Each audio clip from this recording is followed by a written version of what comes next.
And I just turned around and I hauled ass out of there. I was done.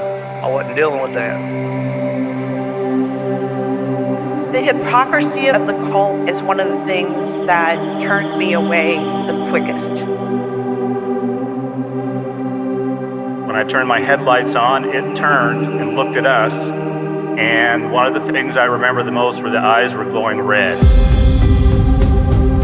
I see an orb of light. It is just circling these steps like it is waiting for me. And he begins to tell them that he saw a UFO. They're basically like, what are you talking about? That's 7 foot up on a tree, peeking around it, and that's where I saw the top of the muzzle, nose, and the eyes. As soon as I made eye contact with this thing, it felt like death. Welcome back to Tinfoil Tales. I'm your host, Brandon Wright. Tonight's episode, we're going to be joined by my guest, Brian. Brian is an organizer and a member of the Full Disclosure Now movement. He recently put on the Full Disclosure Now conference down in Florida this past summer. Brian is involved with a lot of the disclosure for UFOs, secret space program, and all sorts of these different projects that some of these people claim to be involved with. So I'm definitely looking forward to talking with Brian. But before we bring him on, if you've ever had an experience or a story you'd like to share and you'd like to be on an episode of Tinfoil Tales, there's a couple things you can do. You can either send an email to tinfoiltalespodcast@gmail.com, or you can go to tinfoiltales.com and go to the contact section. Just make sure to reach out and we will get something scheduled for a future episode. If you would like to help the podcast out, I ask you to share it around. Word of mouth helps the podcast grow. And for every time you share it, that's a potential new guest to come on the show by just them discovering the show. So make sure to do that and just know I appreciate it. You can also help out by leaving a 5-star rating and review wherever you listen to Tinfoil Tales at. So if you're on one of those apps, just click the 5-star ratings and it helps me out. It helps the show out, makes it more discoverable for more people to find.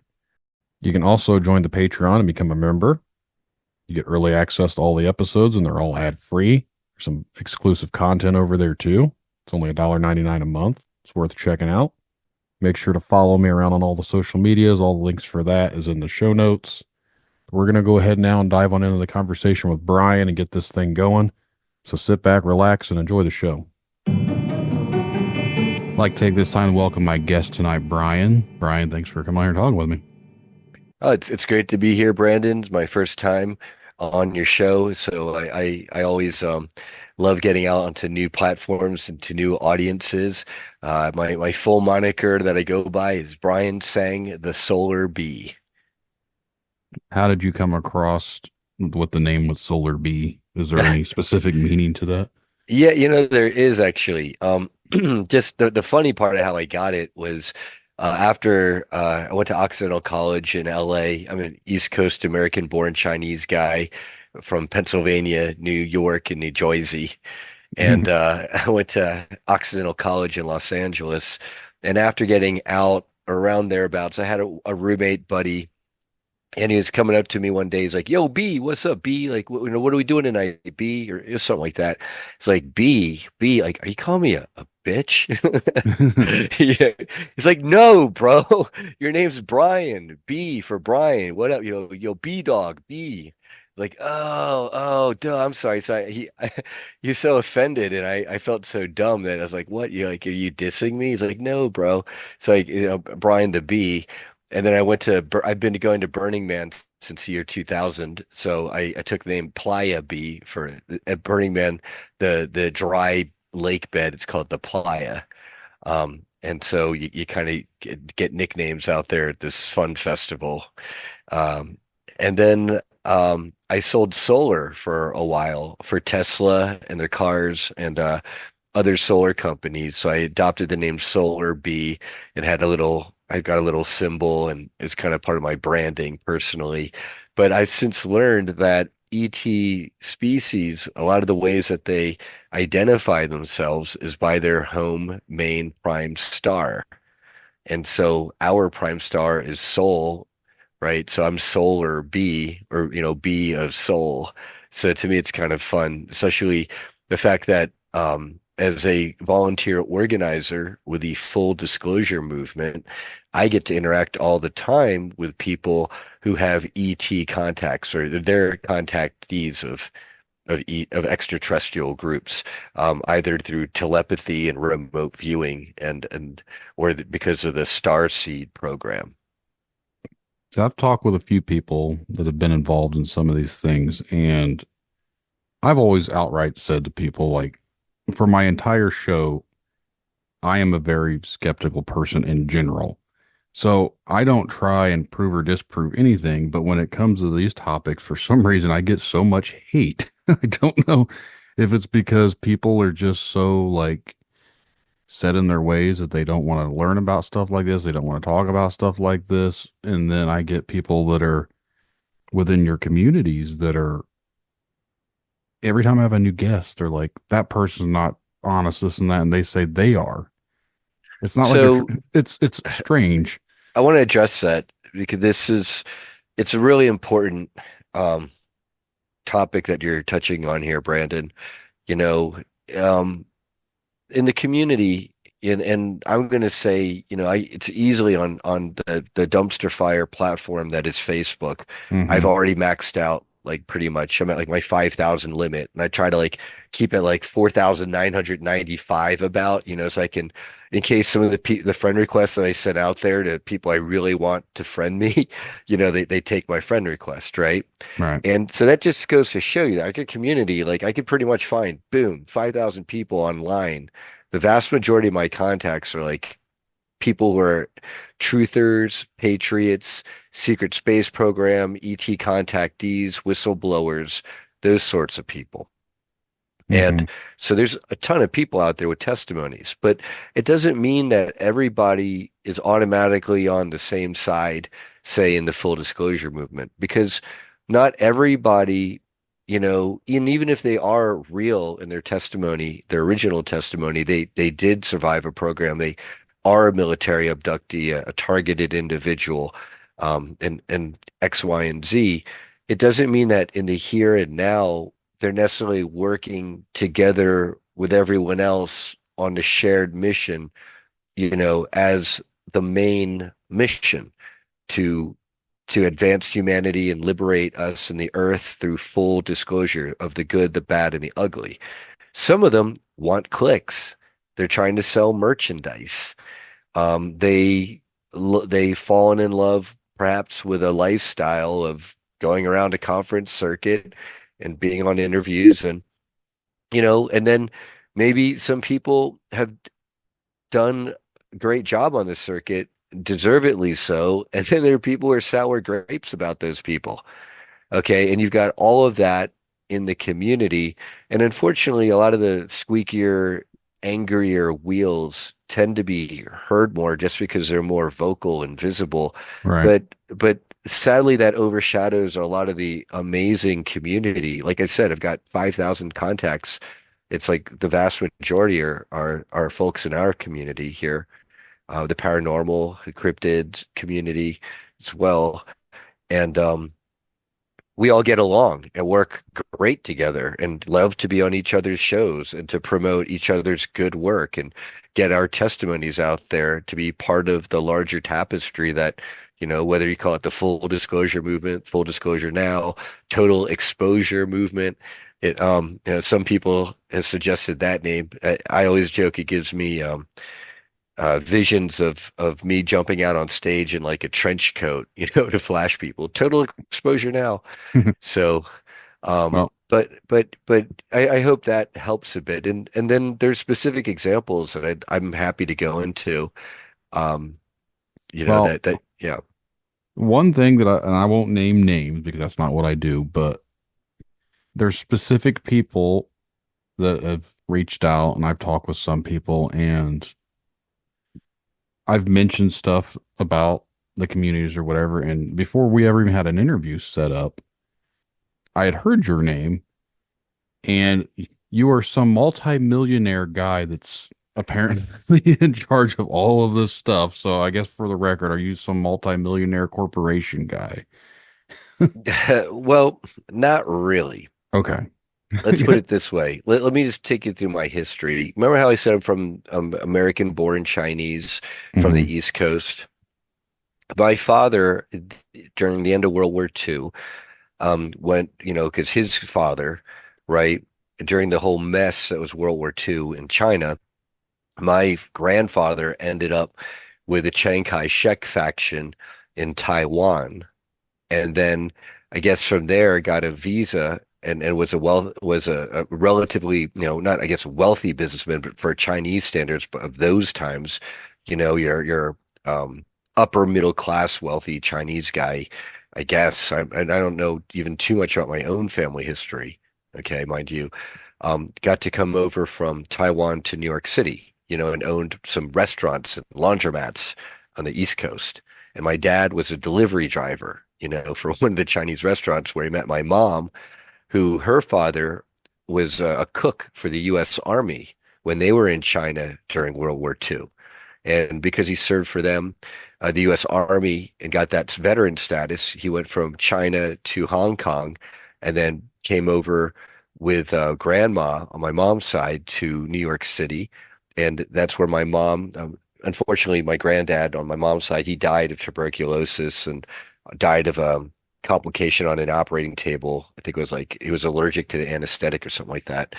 But my mom grew up poor in the Chinatown ghetto of New York City. Met my dad in that Chinese restaurant where she was a waitress, and they were basically working class Chinese immigrants, right? Family people on the East Coast. And my dad put himself through night school as an engineer, electrical engineering, and Spring Garden Community College, which is now defunct, but he was like their big success story at the time.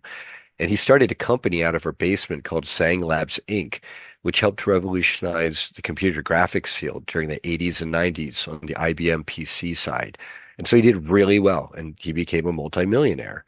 And that was in the 80s and 90s, at which point he got outcompeted by like NVIDIA and AMD and some of the bigger computer companies that could outspend him on the newer set of architecture based off of, after he already advanced it the next generation.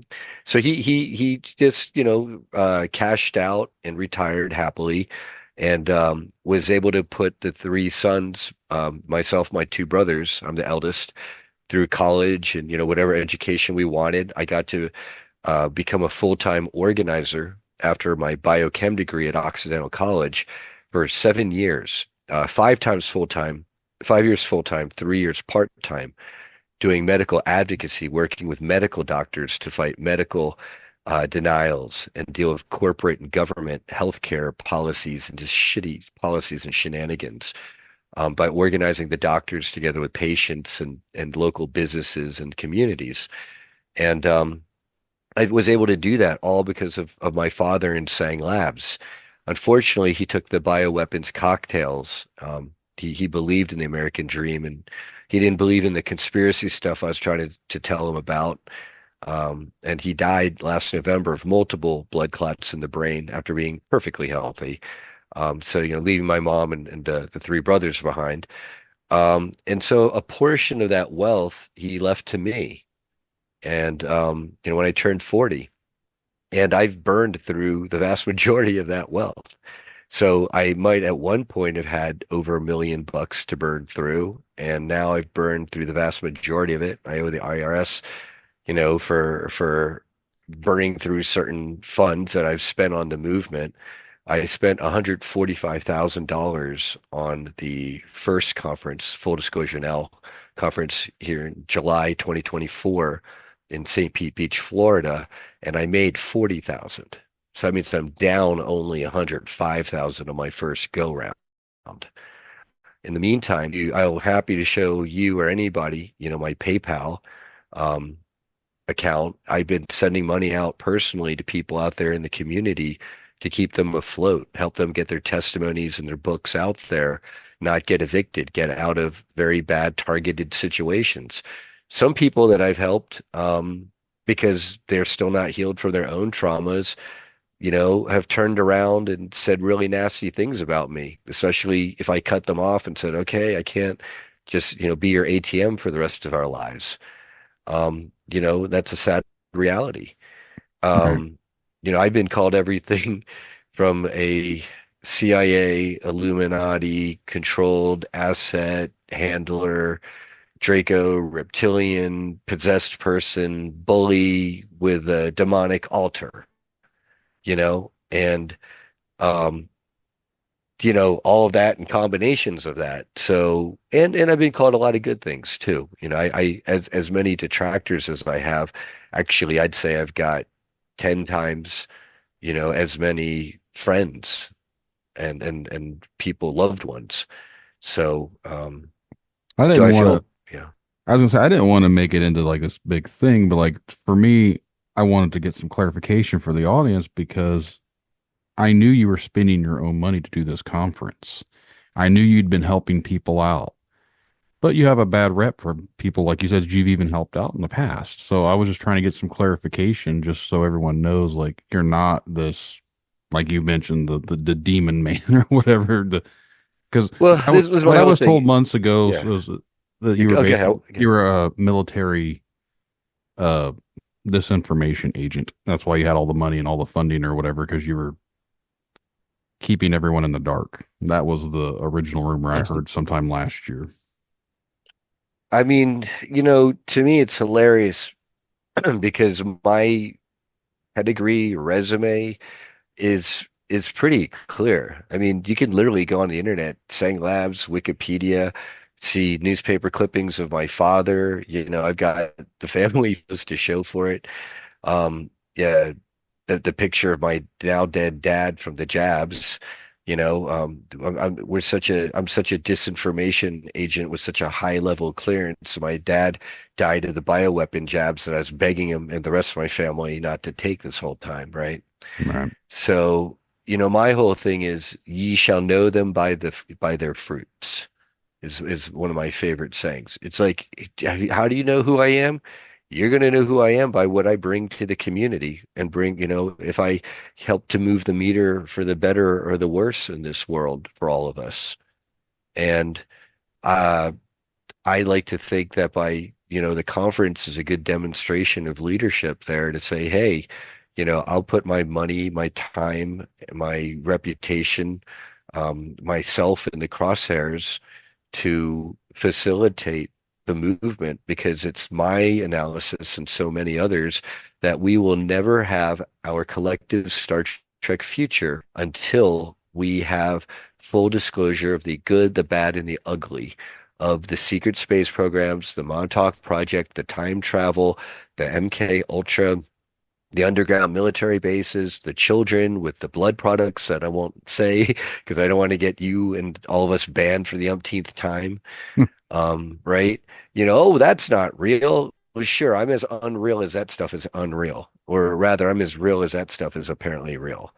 Unfortunately, you know, um, for I hate to say that that stuff is very real, and that's why folks like myself are organizing.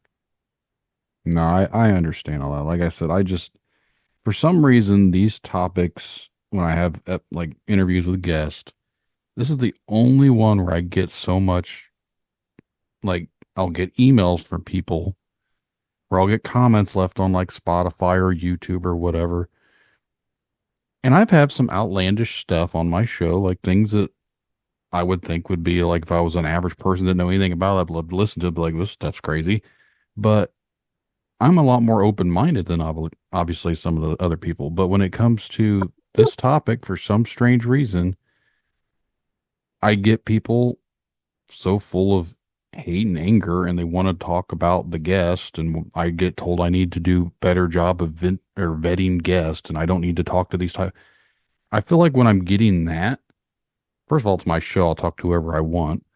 And if the audience that doesn't like listening to it, don't listen to it, I guess. Exactly. It's like Yeah. you've got 50 million podcasts to listen to. Just skip Wednesday's episode if you didn't like it.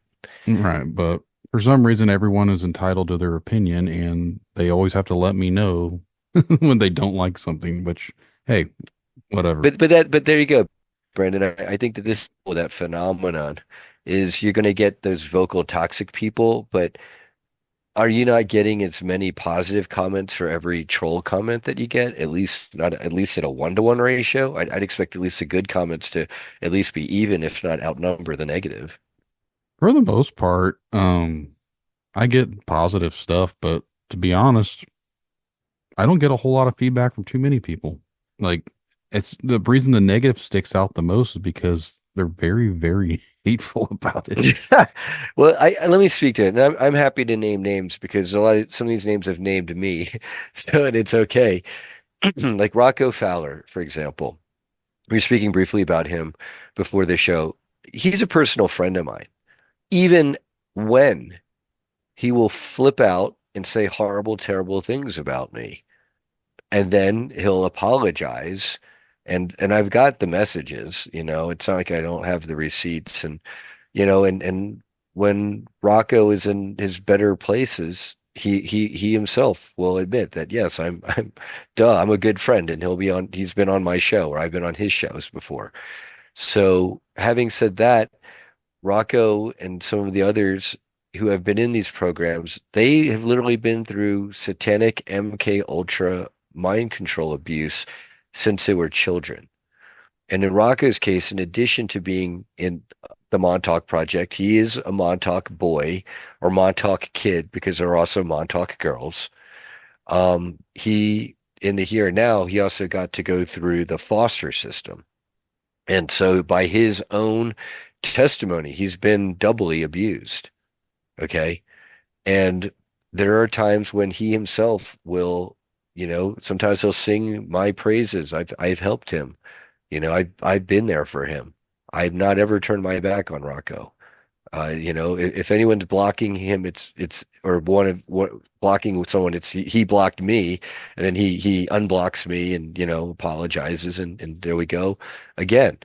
Um, but And a lot of people, because Rocco can be so volatile, and because he's flipped out, and he's hurt and broken the hearts of people in the community by lashing out so often. It's been a cycle over at least 10-year period now in our community, our ET paranormal full disclosure community, however you want to call it, that to many people he's considered a pariah. And this is what I will always say about Rocco and about many of the people in the community who fall in a similar category, actually. It's that Rocco is 100% real in his Montauk testimony. There are multiple people, Christy Campbell, Arkeem Ra, um, Chastity Campbell, I believe, um, perhaps Leah Watterson, Steve Shear. These are all people in our community. You can look them up, and they're all out. So it's not like I'm outing anybody. These are all people are very public, have done interviews. They all remember Rocco, and they all have corroborating testimony on Rocco. His main altar in the Montauk Project, or Project Phoenix, his name was Danny. Mm-hmm. Okay. John Whitberg, who remembers him from the Montauk Project, John Whitberg's main altar at that time was Kyle Delshow.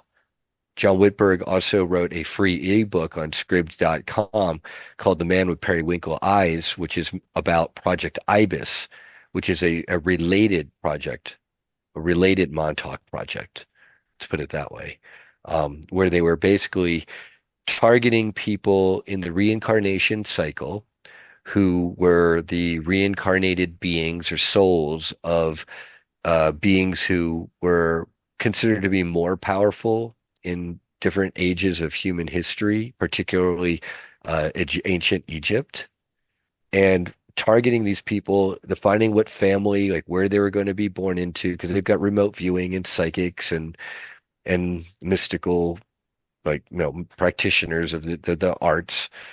So they can get this knowledge, target these people as they're being born, track them throughout their lives, target them especially as children, and then induct them into these programs as military abductees and targeted individuals.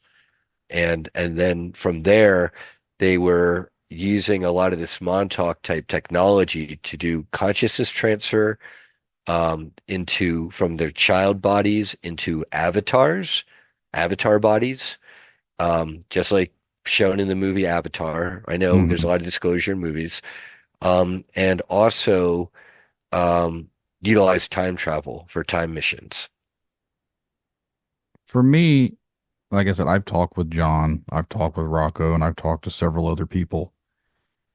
And for some reason, like I said, I don't want to harp on it anymore, but like these episodes, I don't mind doing them, but for some reason, it's like, why it makes you, as a conspiracy person like I am, it makes me really want to know why these are the ones that get Let, the let most me let me pushback. let me explain it. Let me explain it. I'm going to explain it really simply. Most people are stuck in third density consciousness, and it's their safety blanket, or so they believe. And third density consciousness looks a lot like this. For the most part, the history that we are taught is, true, and of course, the world is round, and I myself, the Earth is roundish, and but I'll go more into that. And there were dinosaurs, and a big meteor took out the dinosaurs, and then apes developed, and then somehow we came from apes, and Darwin was right, and here we are, and astronauts are getting us to the moon barely, and that Kubrick stuff is really funny, haha. And then but there is something to Bigfoot, and UFOs are real, but we're forever and a day going to be questioning what the UFOs are, and if ETs are on them, or if they're people tripping out on LSD. And that's kind of like the safe space that we're going to be in forever and ever.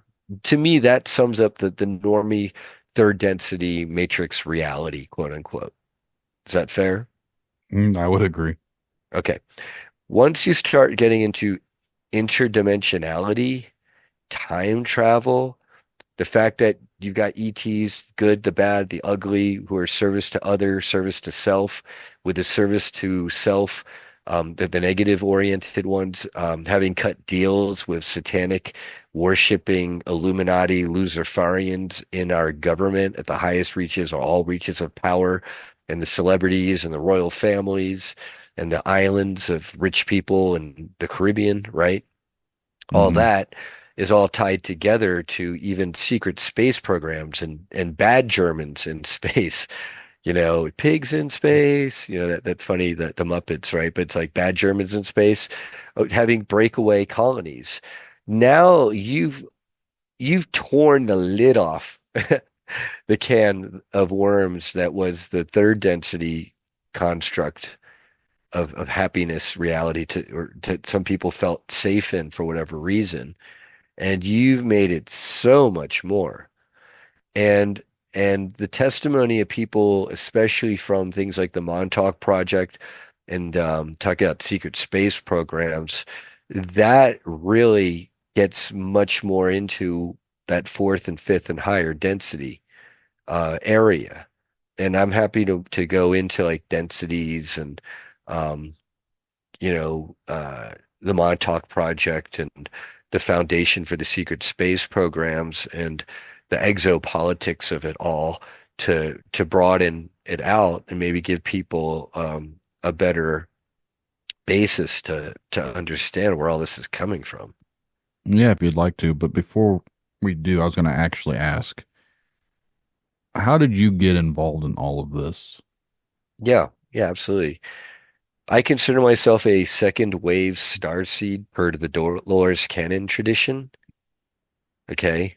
Um, And I was one of these people where I just remember from a very young age, before my rags to riches kind of thing kicked in, just in our regular working class home. And I don't know if it was like Quakertown or whatever in Pennsylvania, um, uh, where, just being a kid and realizing, just I was pretty lonely kid, mind you, even though I had the two brothers.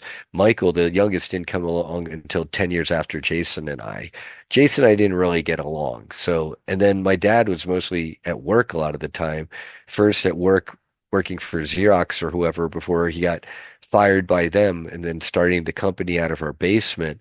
So I had a lot of alone time. And I just remember kind of like lying on the ground of my of the room I shared with my brother Jason on the carpet, bored, just thinking, I want to help the world. God, I want to help, and I remember the first time seeing a homeless person while driving around in a car with my mom and my dad, pointing out the window, and they're like smacking my finger down, saying, "Don't point," and I'm like, "Mommy, why is no one helping the person in the street who's hurting?" Right?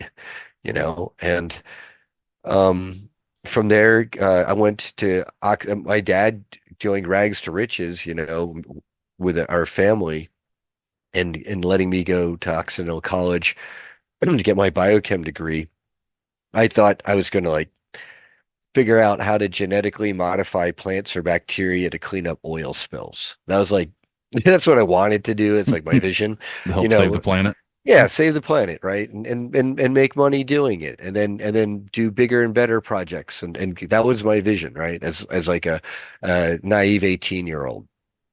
And then after I got my degree, and with a minor in economics with an environmental emphasis, right? That shows you my path.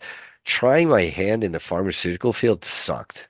That was like I lived in LA for a little bit after, so I was in LA for 7 years, right? 5 were at Occidental College. Then I got tired of LA, moved up to the San Francisco Bay Area, dipped my toes in the .com bioinformatics field, didn't like that.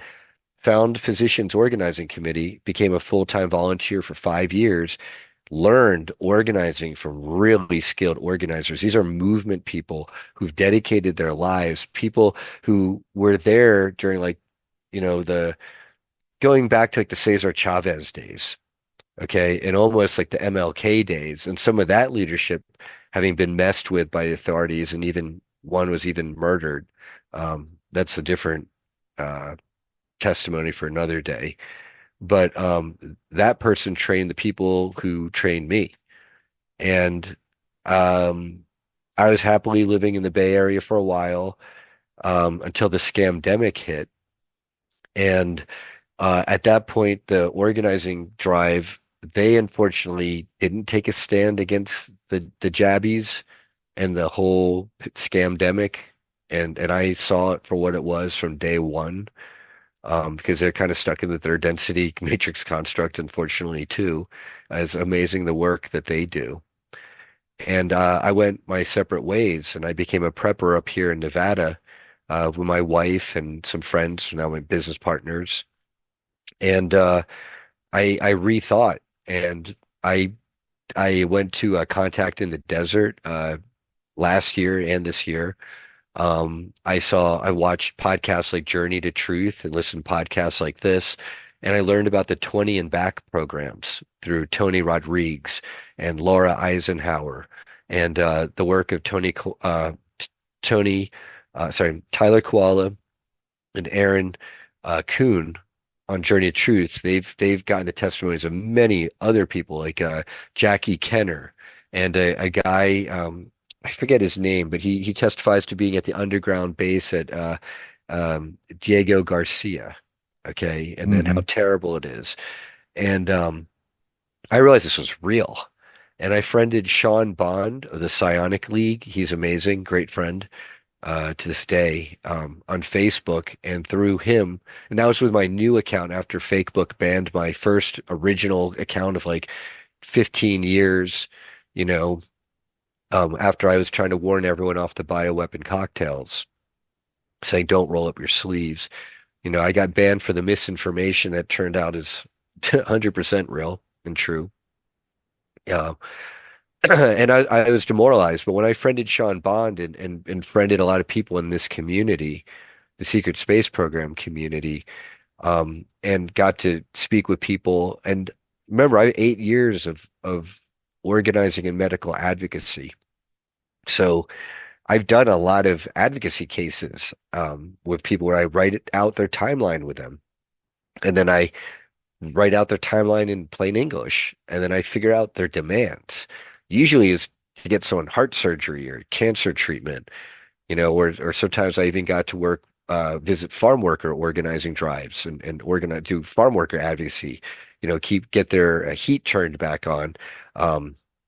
Even when it was shut off in the middle of winter, even though there are moratoriums and the electric company is not supposed to shut off your heat and electricity, right? Stuff like that.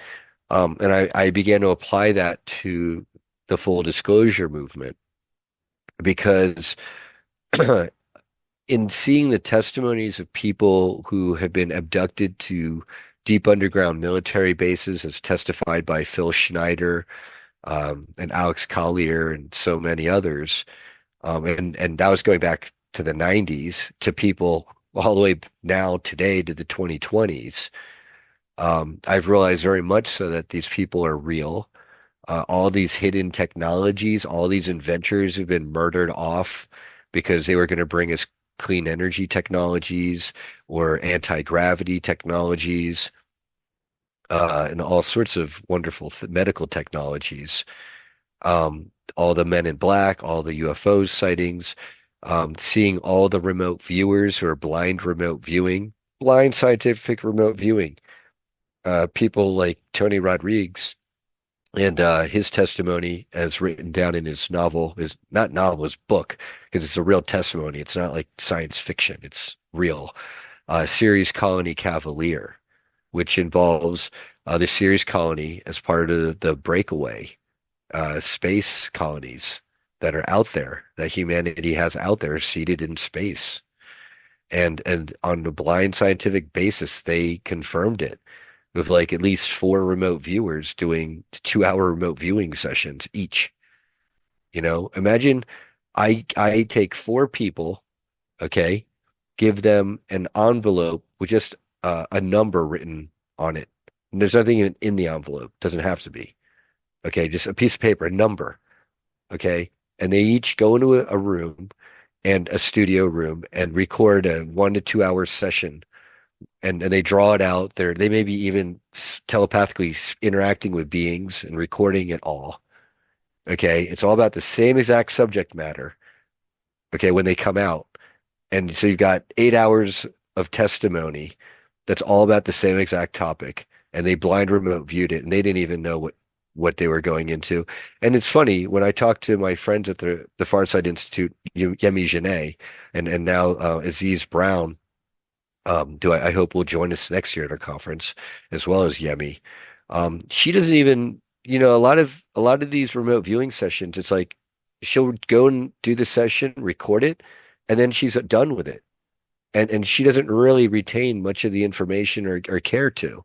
She wants to actually be a clear channel. And to me, these people are 100% real. This is the thing. A lot of the people who are going to send you the hate mail, they're the people who want you or me, want us to do the heavy lifting. They want us to chew their food for them and spoon feed it to them. Okay. And drag them along or not. And they'll forever remain in that safe space until they decide to come out of their hole.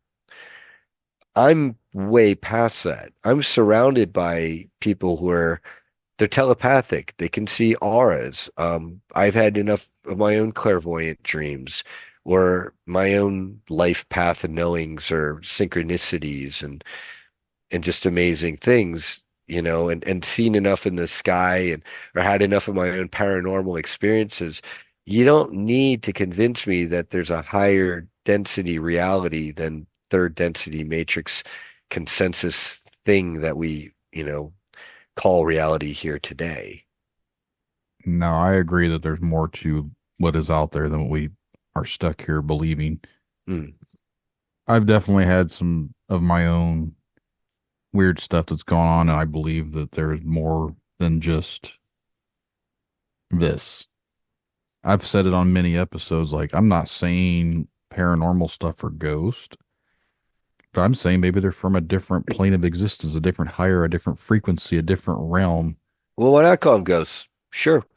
Yeah. I mean, ghosts are on a different dimensional frequency, Yeah. just like other interdimensional beings, Yeah. whether they're Sasquatch or people from Telos, like Indrid Cold. Mm-hmm.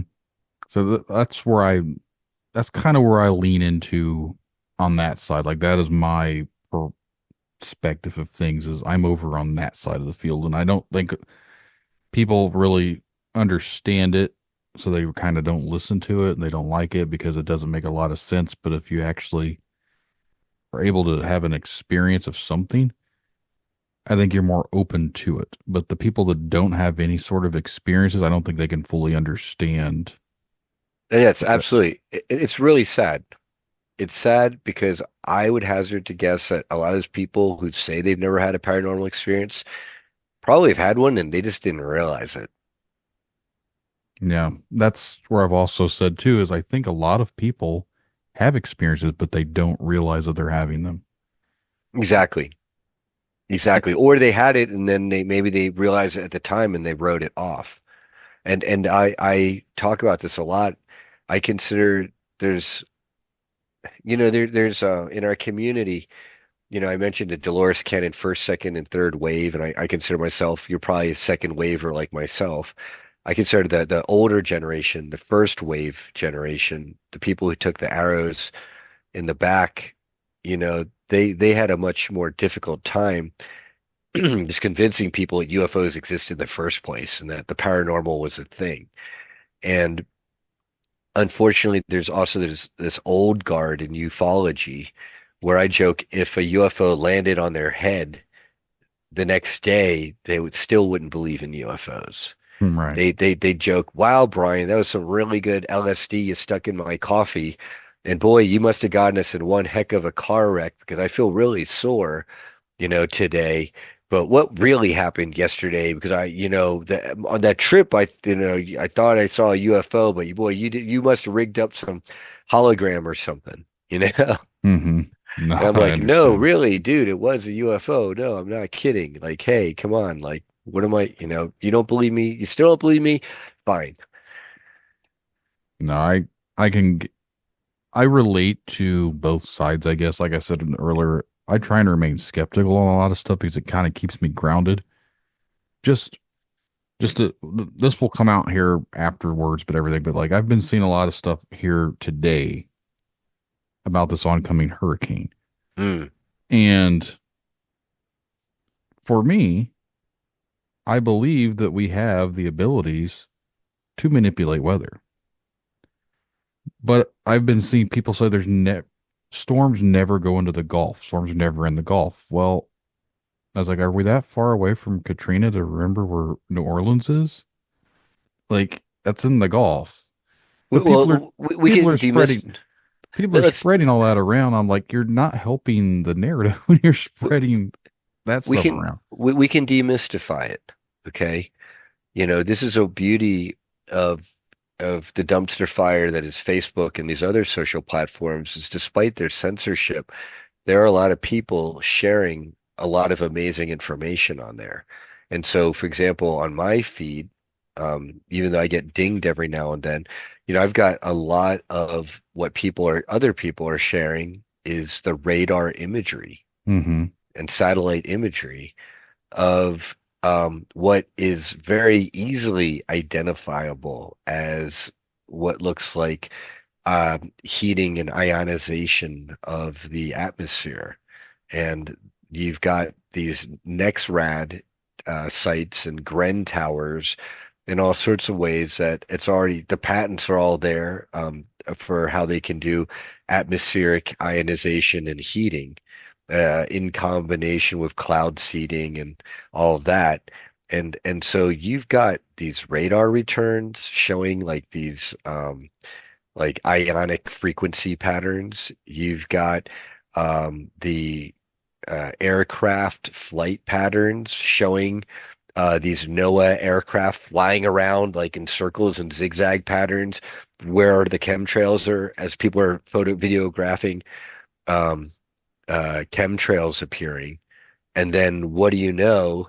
As people are saying, wow, there's like 4 days of really heavy chemtrailing. And then now in Asheville, North Carolina, we're getting the worst, weather catastrophe ever, like 300 plus miles inland at a 2,600 feet plus elevation, when tropical storms, the reason why they're called tropical storms is because they gain speed and mass or you know all the the moisture and heat of, building in that front swirling around, building up, it accumulates that from the tropics. And then once it makes landfall, thank God that, well, up to now, the pattern is that they always begin to dissipate.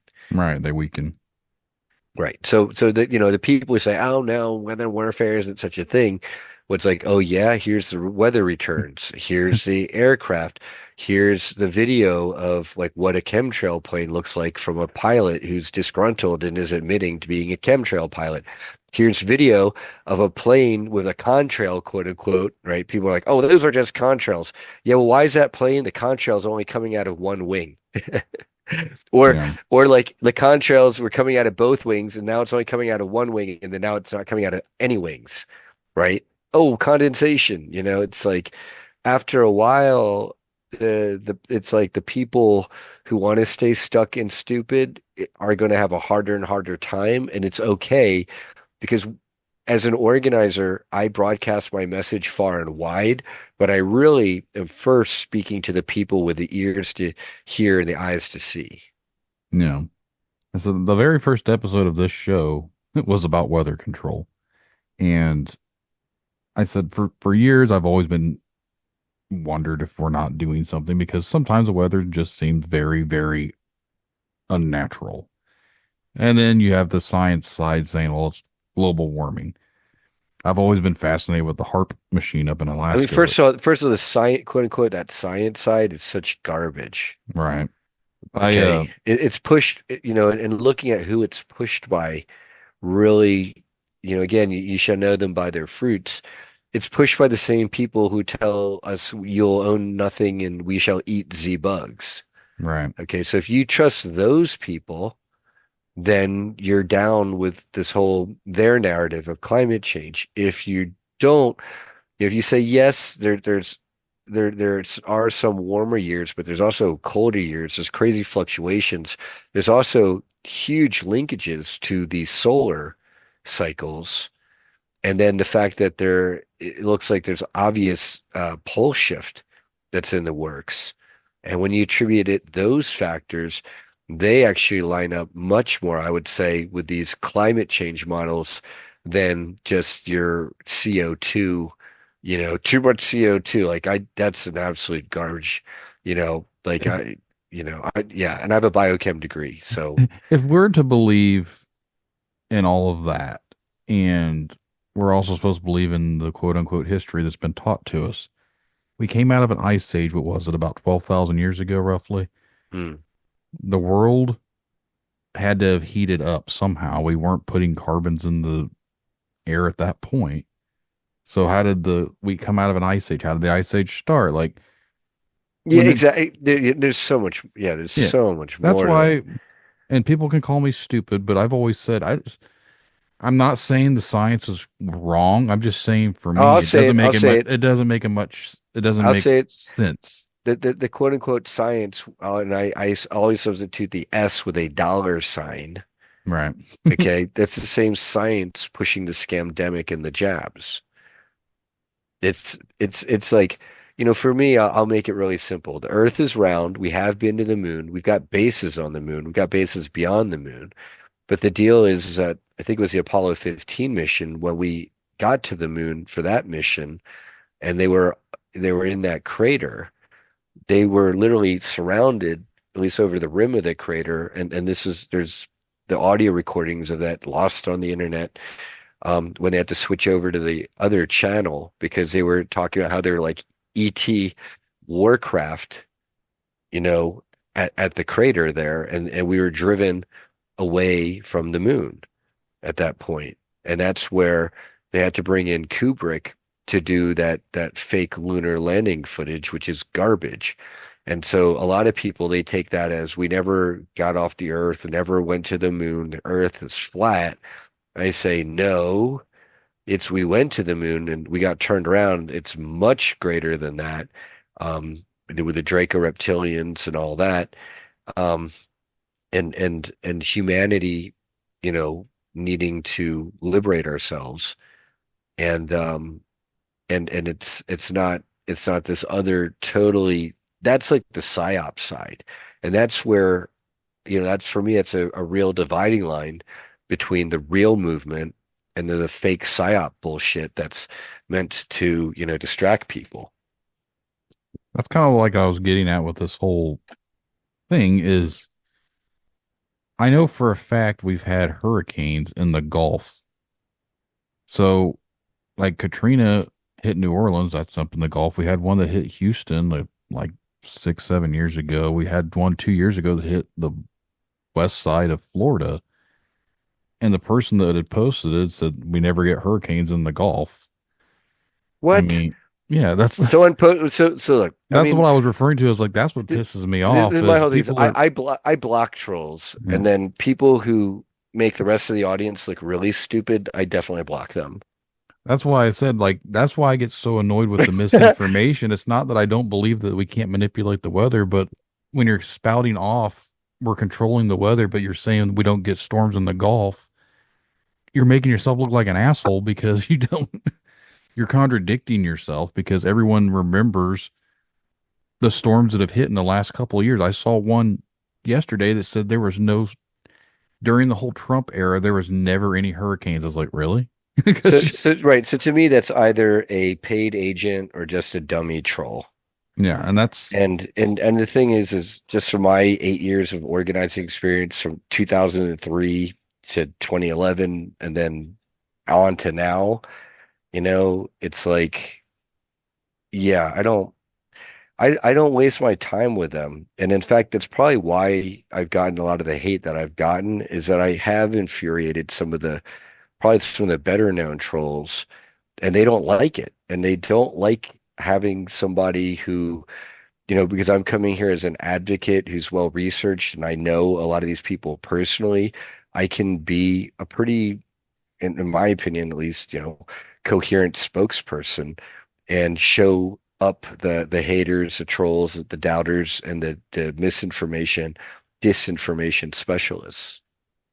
that's what I was that just drives me crazy is there's been two things going on in the last 72 hours is people posting up asinine statements like that, and then you have the people that are quote unquote truthers that are shitting on anyone that says this is not natural.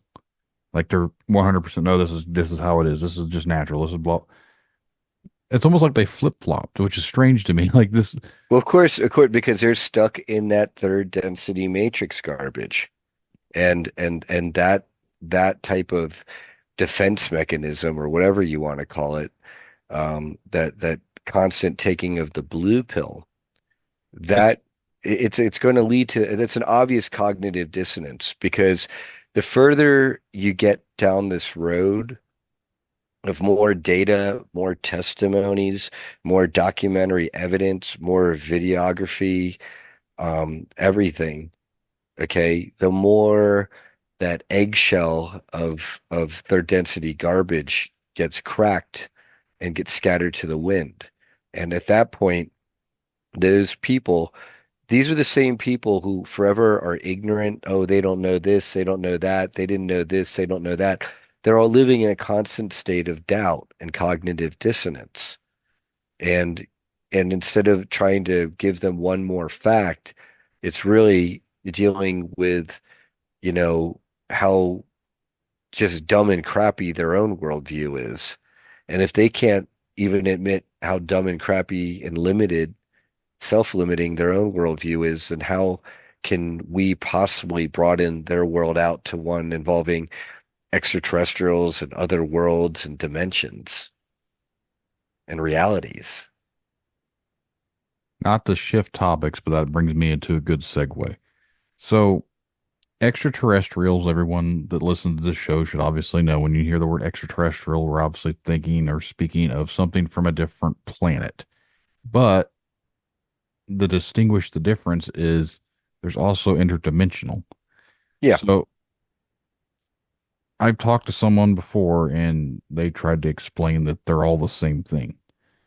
In your Mm, in your opinion, where's the differences at? for me, the difference is you've got, for example, ETs that came from Lyra. That's where the first humanoid ETs apparently came from, where our prime origins are from Lyra. And then this Draco reptilian invasion happened, and that was the Lyran diaspora to the Pleiades and Vega and Arcturus and Andromeda and Orion and the others. And that's why all these ETs, we're always hearing about the ETs from Orion, the Vegans, the Sirians, the Andromedans and Arcturians and Pleiadians. That's why, because that's towards the galactic center of the Milky Way, the older regions, which were first civilized and all that, and spread out from there to all the way out to here, where they, on the eighth spiral arm, all the way out towards the tippy tip, right, is where our solar system is located. Thus, in Solar B. Okay, and they you're asking about what about the ETs in particular there? I'm just saying, like, what I was asking. What Oh, are interdimensional. That's right. yeah, That's right. So let's say there's an ET that came from a planet like Tegeta, all right, around a star. Okay. So they're known as a Tegetan Palladian. Okay, so that is an ET from the planet Tegeta in the Pleiades star system. Okay, and that's clearly an extraterrestrial from another planet. Okay. Then you've got right here on Earth, you've got Sasquatch, Bigfoot, and you know how Bigfoot can phase out of our reality, it seems, and portal somewhere else. Mm-hmm. Okay, or just so that what I've been told by Christopher Jacobs and Joanna Michaels of the lifting.net, they're great friends of mine and presenters at my conferences, and I love having them on shows because they're amazing. They're contactees of the forest people or Sasquatch because they're telepathic beings. And they're also known as Star Nations people. They're a level 1 plus civilization, where on the ET civilizational scale, they've achieved a society where everyone's fed and clothed and educated and sheltered and has health care and is cared for. Okay, which humanity is far from that level 1 status. So we can't even become Star Nations or shit together here on Earth. Well, when Bigfoot shifts to that next phase, okay, of reality, what I've been told is there's like kind of like another realm that's just off phase of Earth. And the Norwegians, they depict this with like the tree of life, where we're Midgard, and then you've got Asgard, the upper realms, and then the Healthgard or Heimgard, the lower realms. Mm-hmm.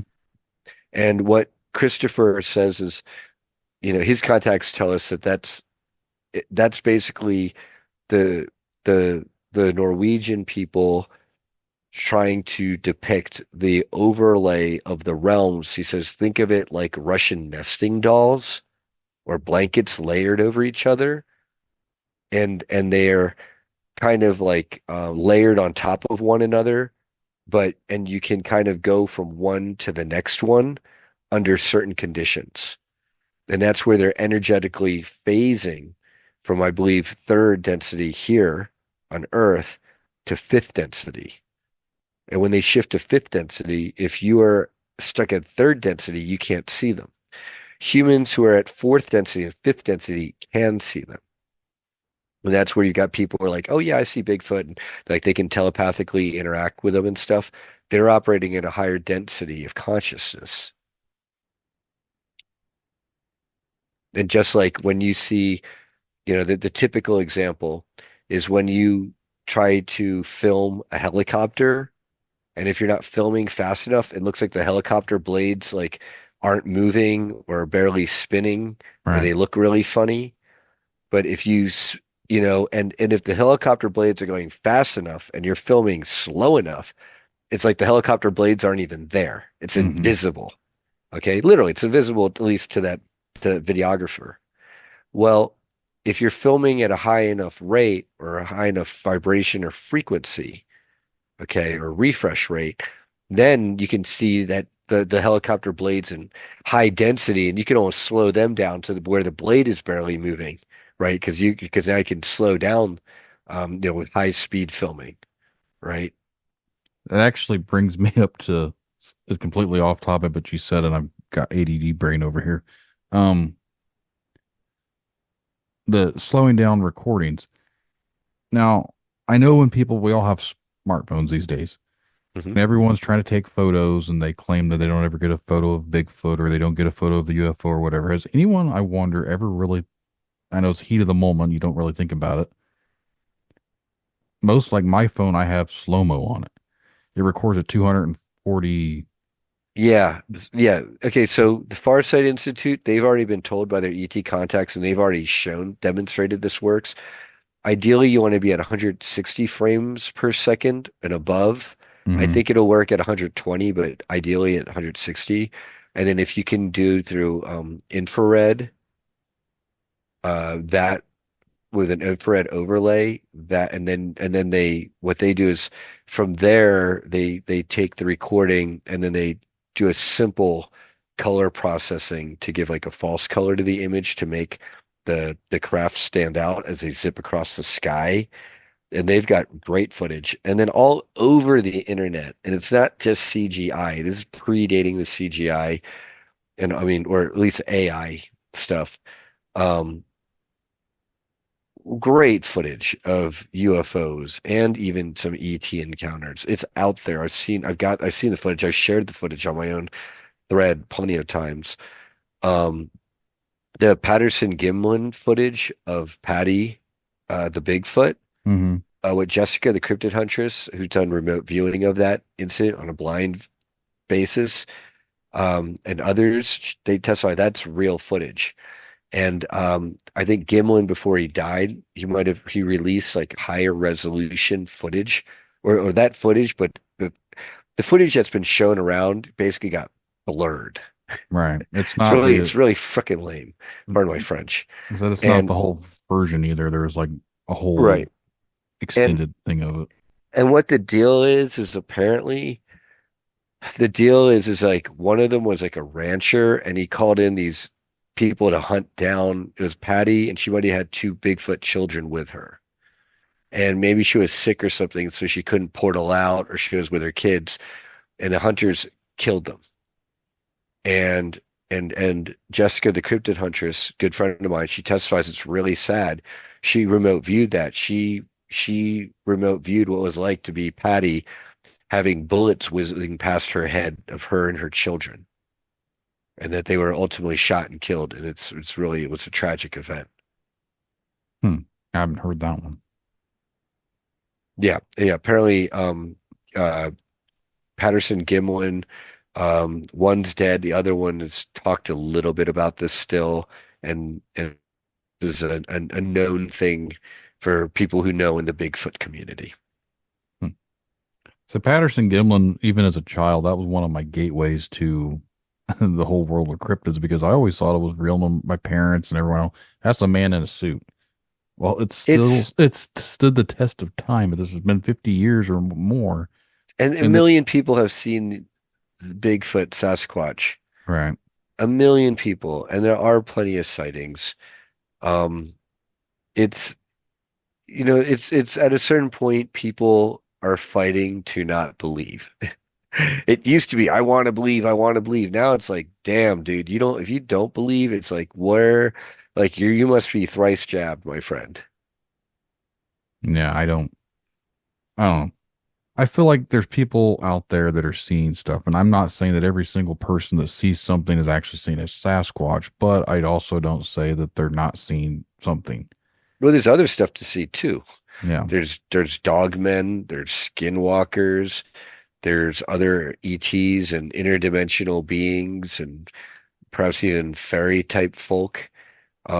Yeah, they're interdimensional. They're elementals out there. The will-o'-the-wisp phenomenon, that is very real. Orbs.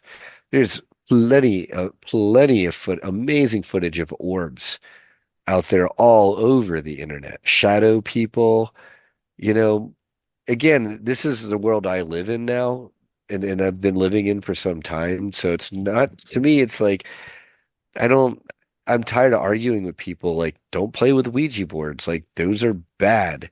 Like obviously, it's like there's something real there, and like don't play around, like prove me wrong. And at the same time, I was surrounded by plenty of people who are in contact with positive beings and who are sharing amazing knowledge and wisdom. Hmm. You'd mentioned earlier that you live in a haunted house. Oh, I don't live in a haunted house. I own a property that's haunted. So my Okay. my house this is before the show. My house that I'm in is beautiful. In Winnemucca, Nevada. Okay. And I bought a property about an hour and a 20-minute drive north of here, literally on the border of Nevada and Oregon. And what Okay. used to be known as the White Horse Inn. And on the first, it's a two-story building. The first level, it's all run down and abandoned now. And I think it went defunct sometime maybe back in the 60s. But in the early 1900s up to like the 60s or 70s, it was like a watering hole, and maybe even like the late 1800s. It was like a watering hole for like the bad boy type cowboys who wanted to come to the border to kind of shake the law. And it was like in the middle of nowhere. And you had on the first floor of the saloon, there was a basement cellar.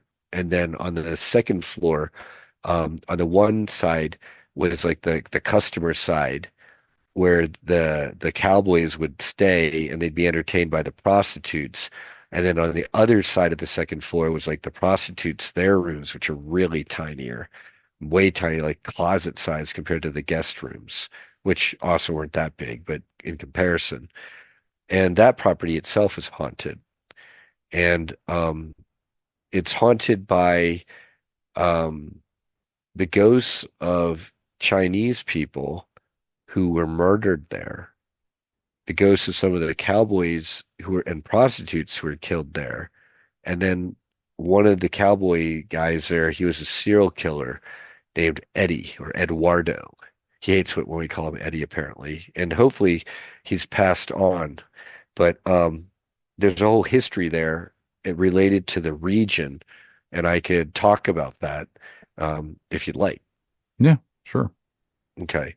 So this is like northern Nevada, in between, we're like the midpoint between Salt Lake City and San Francisco Bay Area. And so this is like the middle of nowhere. It's like the crossroads in the middle of everywhere.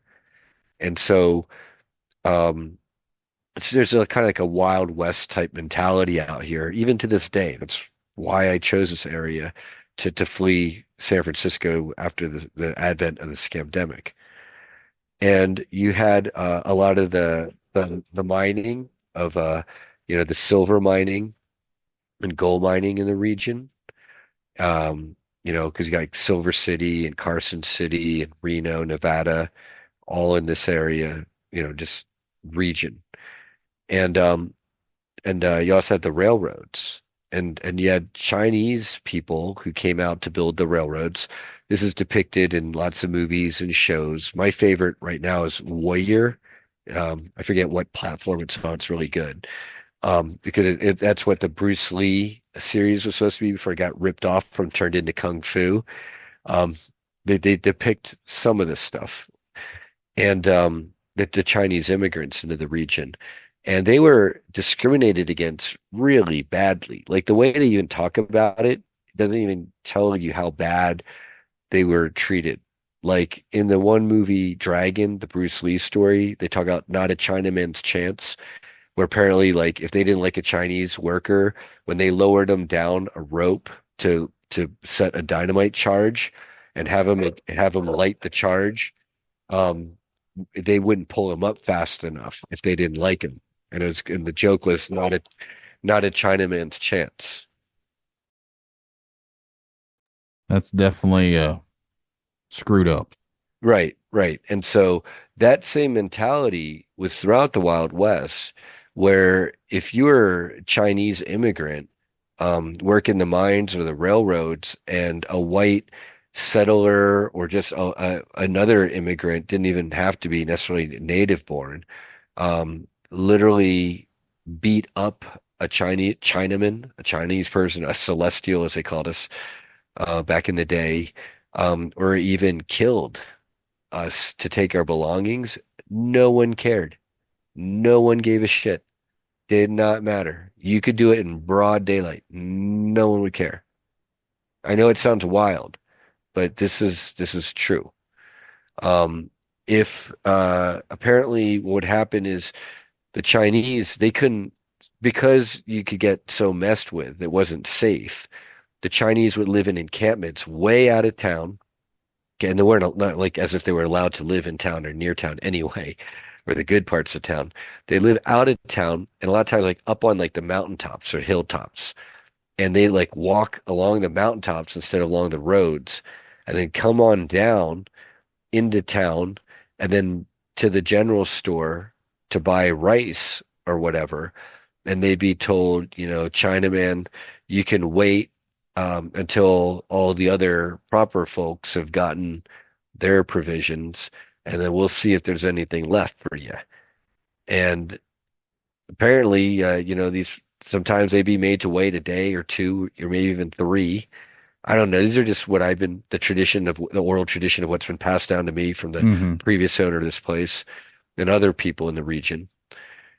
And, they might even tell you at the end of 3 days, F off, chink. There's, there's nothing here for you. And apparently if at that point you got angry and said something, they might drag you in there and lynch you or just lynch you on the spot. Okay. And Eduardo was one of the people who lived in the bottom apartment, and multiple people I brought who are psychically gifted, they've kind of like sensed him. And even myself, I'm not psychically gifted, but when I tried going back into that back area on that first floor in that dark area, even I felt something. It The felt like heaviness. it was like a heaviness, it was almost like invisible mosquitoes buzzing in my face Hmm. with like a cold, uncomfortable back off feeling when I was sticking my face in the doorway of the back apartment unit area that this Eddie guy used to live in, apparently. And when and how I know that there are these Chinese ghosts there is my one business partner, Johnny.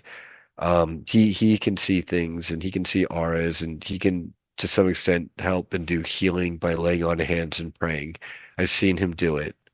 Um, he he was laughing because when he and I were first walking on the premises after I purchased the place from the previous owner, um, he said there's like all these Chinese like ghosts running around and dancing and cheering around me, shouting in Cantonese and shouting basically the equivalent of he was getting the telepathic impression of he's here, he's here. And apparently they were really happy because um, they knew that I and Johnny and others had come to change the energy of that place to help set their spirits free effectively. And a lot of them have been trapped there because they've been murdered, and some of them by this Eduardo character. There are also some prostitutes there and cowboy ghosts there. For example, like I said, it was like a bad boy cowboy place.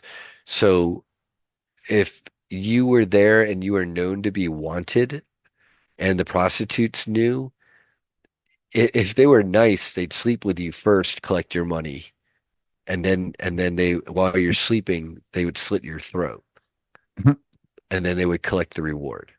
Say wanted dead or alive. Yeah. And so there's some ghosts of the dead cowboys who were murdered that way, apparently. And then there are also ghosts of some of the prostitutes, like one in particular. And there's like bullet holes in the floor and in the walls of the building on that second floor because one of the cowboys came to the White Horse Inn, caught his woman, so he thought, his favorite prostitute, servicing another customer, pulls out his revolver, starts shooting. They both, I think the John jumped out the window and he like broke his ankle and hobbled away, but lived to tell the tale. The prostitute, she ran out the door of the room and down the hallway with her cowboy lover shooting after her. That's where the bullet holes came from. And then he like shot her in the back and she died. And when Johnny was visiting that site on another occasion with her friend April, she's very psychically talented and gifted. They were on the second floor on the cowboy guest side walking through, and they nudged each other and basically we standing still and they said, "Do you see that?" And Johnny says to April, "Do you see that?" And April says, "Yeah, I do see that." "Do you see what I'm seeing?" And Johnny says, "Yeah, I think I see what you're seeing. What are you seeing?" And what they both described to each other was basically seeing like a cowboy sitting in a chair with cold, dead eyes, just staring at April and looking her over. And I was like, okay, what's that all about? And it's like, they said, well, Johnny said, well, because it's a brothel above a saloon, that cowboy ghost, he's just checking out April as he would have done in real life, like as if she was a prostitute. I said, and I asked the ghost if the ghost paid any attention to John. He said, nope.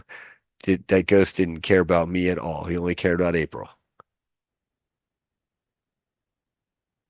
And this is a place where in the cellar there's a boiler, and we suspect that's where a lot of the Chinese live. This was a traditional thing is in the Wild West is you let the Chinese basically be your worker, servant, coolie, slave.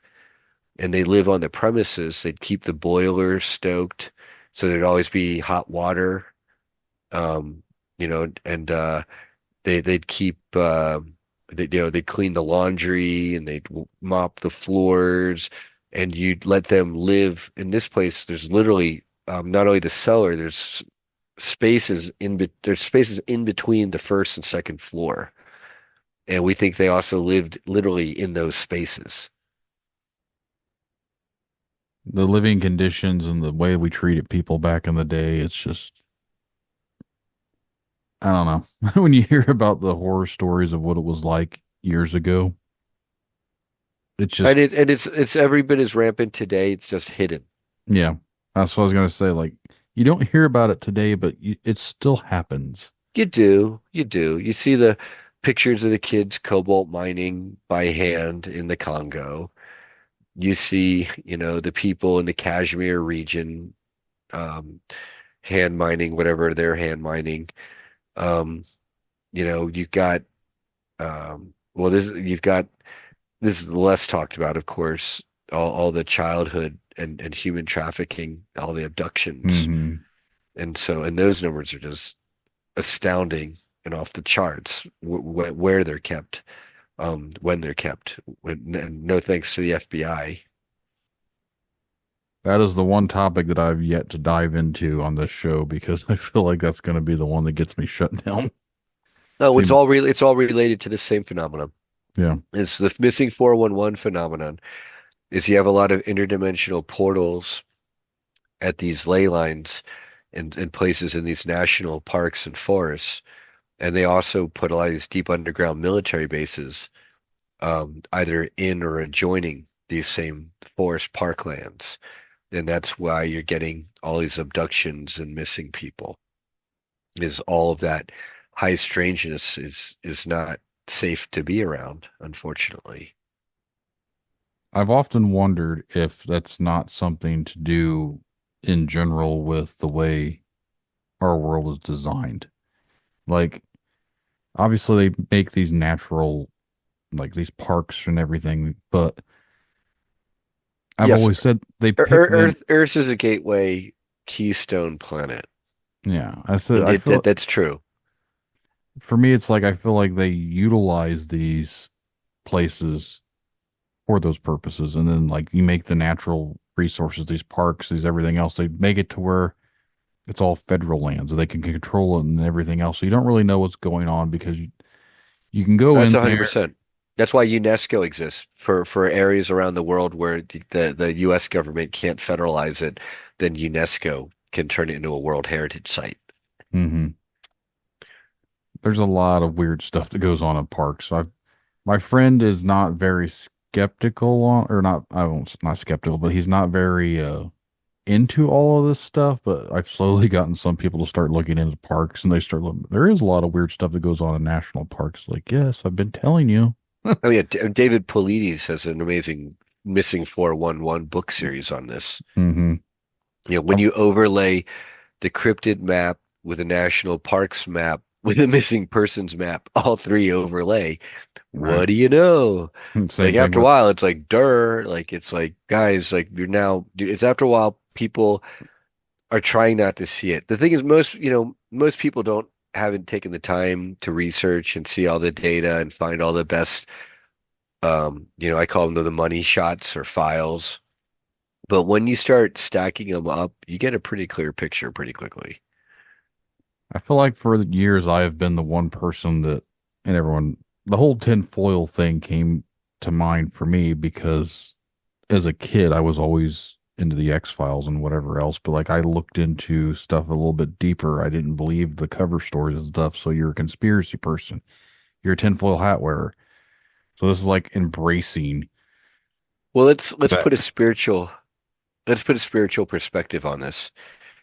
Each family got, it seems, one black sheep, right? That's me.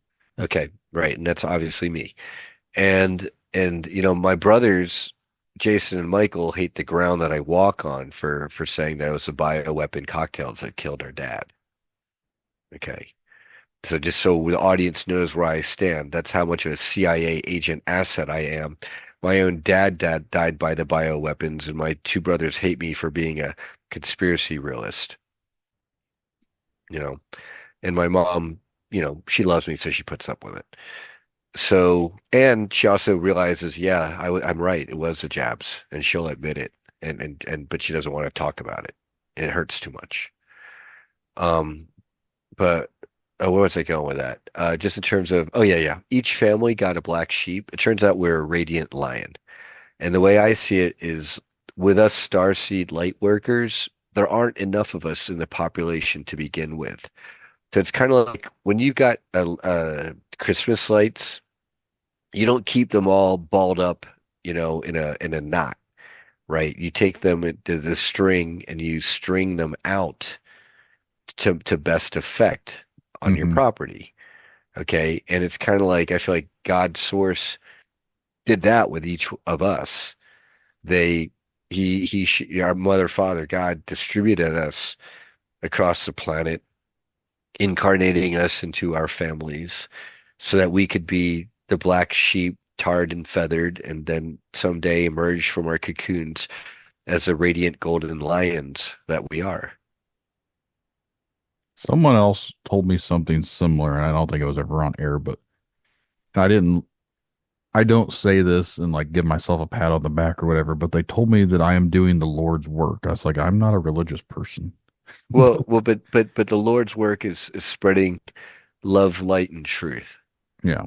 And so here we are on your podcast doing the best we can to wake up our fellow humanity to the realities of what is going on, despite all the lies that we've been fed from day one, for thousands of years. Hmm. That's God's work. You don't have to be religiously inclined to take that. No, that's like I said, I don't try and act like I'm doing anything other than trying to give people a place to talk. But for me, I want to help.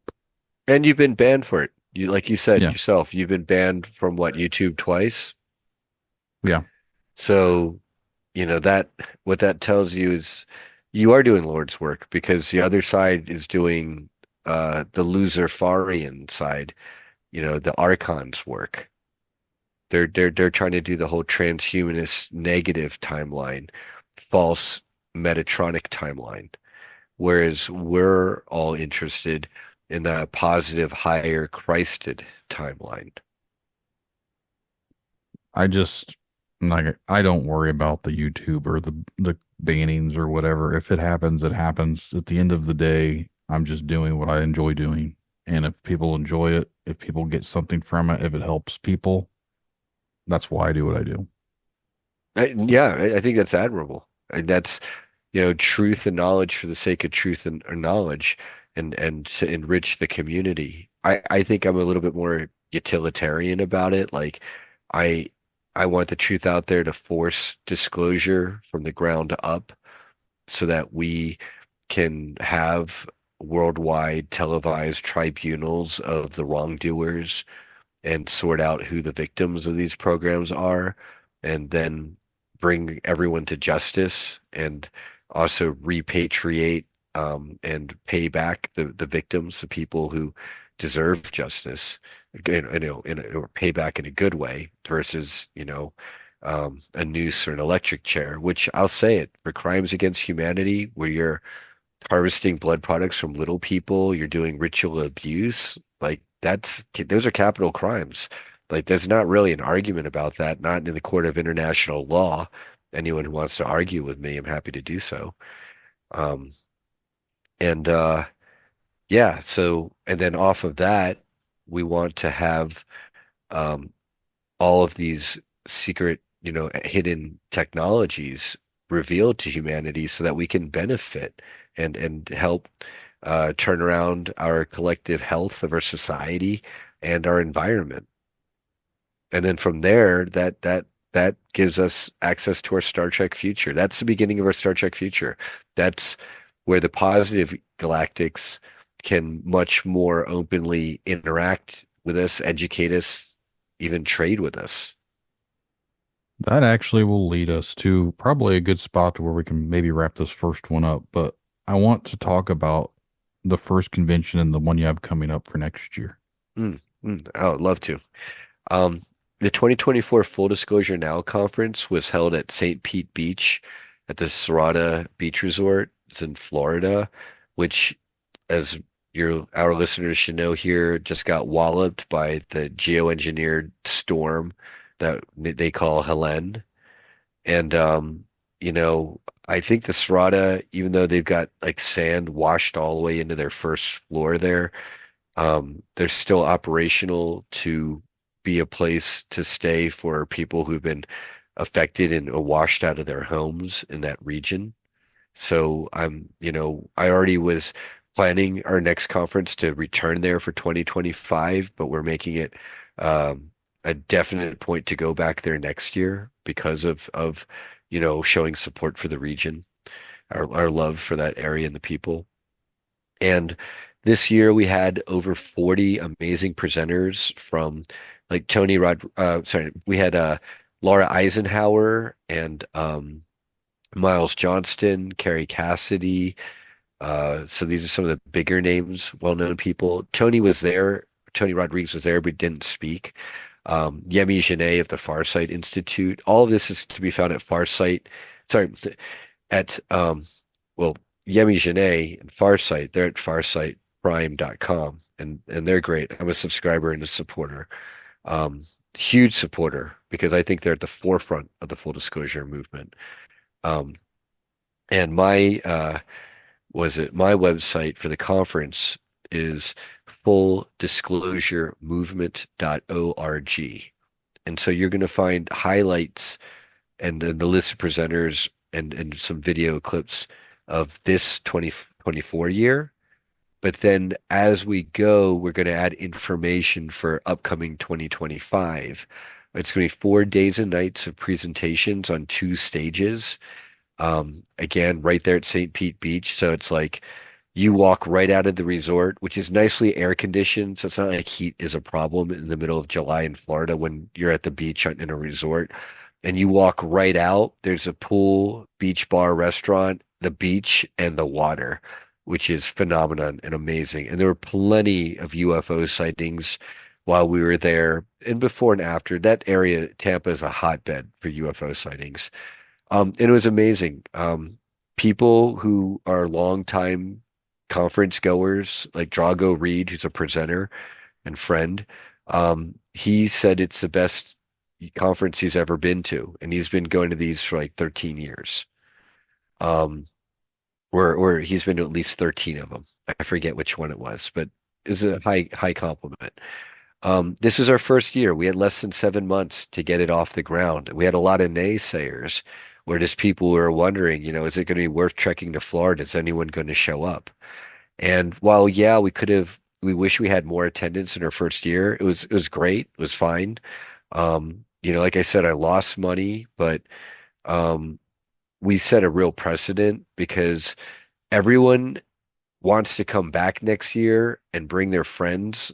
Like 9 out of 10 presenters want to present again next year. And then I'm already being flooded for next July, right? Flooded right now with people who want to speak next year. And it's like a positive problem. I have to sort through all the amazing people in our community, like who gets to speak on my stages there.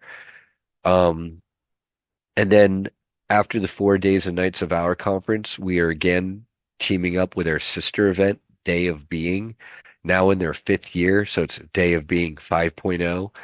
And they've expanded from 1 day, Saturday, to now all weekend, Saturday and Sunday. It's a beach weekend for free at nearby Indian shores, and where like a ton of star seeds and light workers gather for free, thanks to Zachary and Sue Fisher for kind of inspiring that event. So, um, I tried ahead of time to get a lot of the people to promote the event ahead of time. And I feel like, you know, some sort of presenters did, but not as many as I would have liked. But then after our event, I've never seen so many presenters and attendees do recap videos and recap posts and threads about the conference and how excited they are for next year. And so that's really what we're building up to. I see myself, our event, as a sister event in solidarity with the Journey to Truth, Rebels of Disclosure conferences, very much so. I'll always give that family props for doing their work, God's work, just like this channel here. And I'm looking forward bigly to next year, to having triple at least the attendance and doing panel discussions to accommodate all the added presenters who want to speak. And just the amount of people in our community who got to meet each other for the first time and really see each other and then link up and start collaborating with each other and be on each other's shows and doing remote viewing together and teaching each other classes in the different modalities that they have to share. It has been immensely gratifying. And then getting channeled or telepathic messages from galactic positive beings, or even angelic beings saying, "Hey, great job, everybody. Good job, Brian. Keep it up. Do more of these. Do them outside of Florida. Do them all over the world. This is helping humanity." What Audrey Walters, who's a contactee of the Galactic Court System and the Galactic Federation, at least one of the sectors of it, she says that during our conference, there are even ET groupings where their ships were monitoring our conference in the skies above us, and then they were getting to do their own mini summit above us. Hmm. Okay, so we're very excited for next year, and we plan to have many more. I'd like to be in Florida, not just this year, 2024, and 2025 next year, perhaps a third year, 2026. And my goal is to outgrow the Serrata Beach Resort. Oh no, we're too big. We need a larger venue, and we'll see where we go from there. Yeah. And so the first ones are always, it's hard to get off the ground, and then you get that establishment going, and then the word of mouth grows, and they just get bigger and You more. need to come. You need to come and live stream from our event next year. I may. It depends on how Let me, well, hopefully you can join us, Brandon. yeah. And before we close, let me leave our audience with this.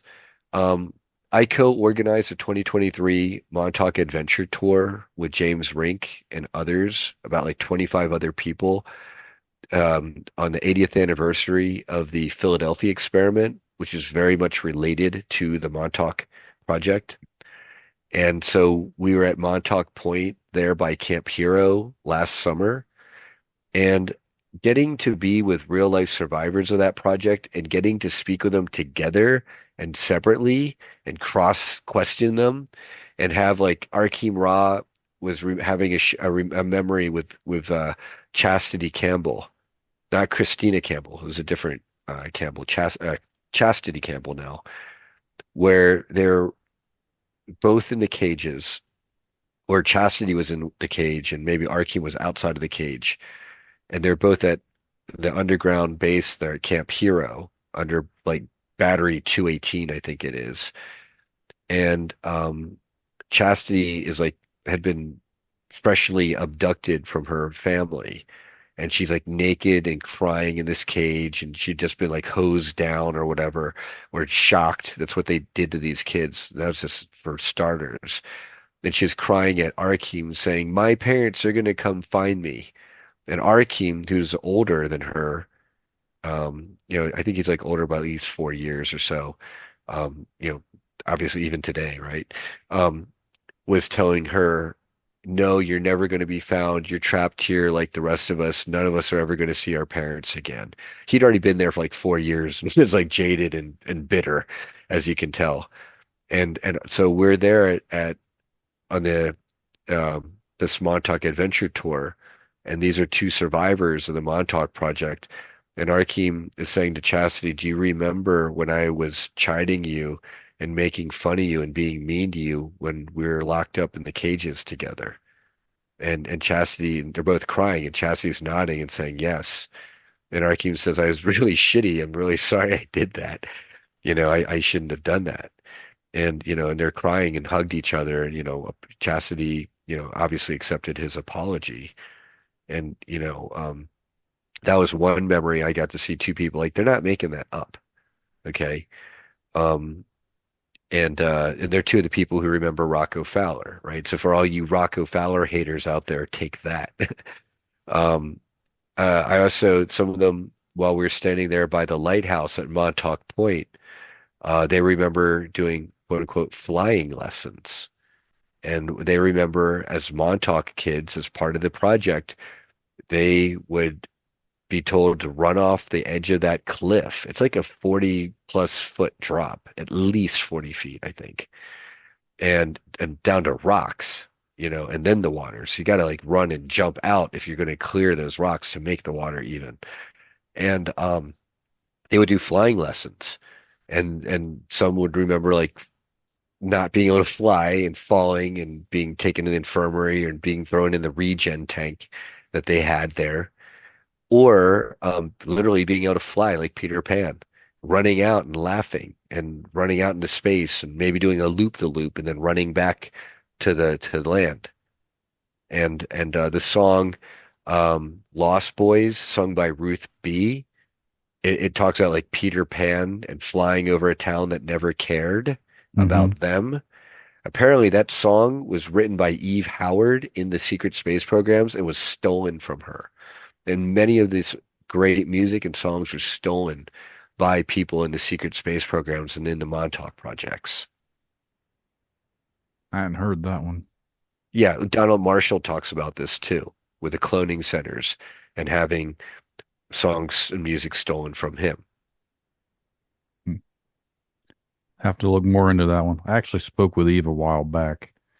She hates me. She's one of the people who will claim that I'm a CIA, Illuminati, multimillionaire with a bat cave.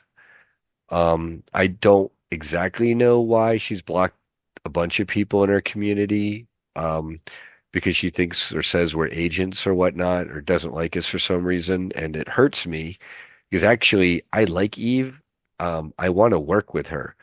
I know her testimony is real, and I know that as a First Nations person, I'd like to work with her because according to Arkeem, while he was in the projects, he's seen positive future timelines. Not many, but he saw like seven, he said, where there were these tribunals and full disclosure and eventually healing centers on First Nations and Native American tribal lands. And he said the first one is like on a First Nations tribal site in Canada. And I believe Eve Howard is a First Nations SSP person from Canada. So tell me that doesn't break my heart. Maybe she'll come back around someday. Said I don't know a whole lot about any of that. I try and just stay out of all that. This is an internecine crap in the community. Why so many people throw their hands up and say, "I can't do this anymore. There's too much infighting." And then what I say is, I'm an organizer. There's never been a movement or a revolution, for that matter, that didn't have the same growing pains and shit that had to be worked out by people trying to be adults. And if you can't handle it, then maybe it's not for you and leave it to the adults. There's But never hopefully been it is. So there's never been anything in life where people haven't disagreed or had arguments or anything. It doesn't matter any form that you're in, even in a relationship with people, you're always going to have disagreements. Exactly. And we're all surrounded by people who they wish and they cry about the fact that there are disagreements and they wish there weren't. But it's too bad. Wishing don't make it go away. What makes it go away is doing the work and processing and alchemizing or transmuting, however you want to say it, doing the work to figure out, okay, what principles do we agree on? What practices do we agree on? What do we, not accept? And what, how are we going to move forward together or not? And if we can't move forward together in a coordinated manner, hopefully at least we can stay out of each other's lanes and not beat each other over the head and discredit each other in a society, a lamestream, where it's hard enough to get credibility, right? And then to have people in your own community infighting, it makes us really look bad to the normies. That's what I made a post today, actually, because not just like this community, but even the cryptid community, the paranormal community, which we kind of talked about that a little bit ago. There's always so much drama and bullshit going on in all these communities between each other. It's like all that does is make everyone on the outside see this, and they think all these people just reinforce their belief that everyone's crazy. And what I hope is that within our communities, we all talk it out. And when we bring out in broad daylight who's accusing who of what and why and what really happened to the best of what we can all figure out together, and what are the principles involved, and is someone right, is someone wrong, or is it just a misunderstanding? The more we can work all this stuff out and clarify it, now there's clarity in our own communities. Okay, fine. There's bad feelings between these two people, but everyone knows why. It's not a big secret. Maybe it was a drama, but it involves these limited set of people, has nothing to do with the rest of the movement. Moving on. And when as more and more of that happens, then to the outside, we're going to look a lot less crazy. Mm-hmm. It's first by cleaning up our own house in our own community, and then we'll be much more presentable to the normies. That's why I said instead of everyone being at each other's throats and causing all this stupidity, especially online for everyone to see it, like that's what I don't understand. Well, you got to understand, some people, they literally have Omega programming, which is suicide, self-destruct, undermine programming. Okay, there are people who they'll have alters programmed to interfere with them in their own lives should they begin to reveal too much information. And so it's not like we're just dealing with an everyday community chess players, and there's some drama with chess, normal people who play chess. We're dealing with a community of people who've literally been satanically, ritually abused. They've been abducted, given screen memories, time traveled, kidnapped, returned none the wiser, but with like horrible flashback stuff and sex kitten programming and stuff that's coming from where they don't know. And they get triggered by certain things. It's a very different community than any other community. So it's like, of course, we're going to have drama. In fact, you got to look at it like this from the outside. If there were people who were abducted by the military and ETs and put through traumatic abuse, and not all the time, but in many a case, and sometimes including MK Ultra suicide programming, do you expect that community to be fully functioning and normally just run of the mill? Or are you going to expect it to have some crazy freaking drama? No. It wouldn't be the community we say it is if it didn't have that drama. It would be very surprising. I don't know. It gets very disheartening, which I understand that is the whole point, I think, of social media is to distract and divide and everything else. And I just feel Well, like the other side wants that to be the point, but we use it to spread knowledge and to undermine the people who are spreading lies. The people running the carnival hate it when people stand up in the audience and say, "Hey, the bearded lady, the beard was pasted on, and the flying monkey, there's a prosthetic wings, and that's guy wires." They hate it. Okay. they don't like to see who's behind the curtain. Right. So you're going to have your people paid by them, the paid agents who are literally going to come to sling the insults, and they're going to try to discredit and debunk. And when they know goddamn well that we're real, and that they're just trying. And then you've got the discreditors who, like, they're just run-of-the-mill normies who they've got a science degree and something to prove, and they love being the skeptical asswipe. Okay, and they just have fun because prove UFOs are real. Oh, you don't have a UFO in your backyard? Ha ha. I mean, any keyboard warrior can play that game all day and night. And then you got people like Rocco, who he's real.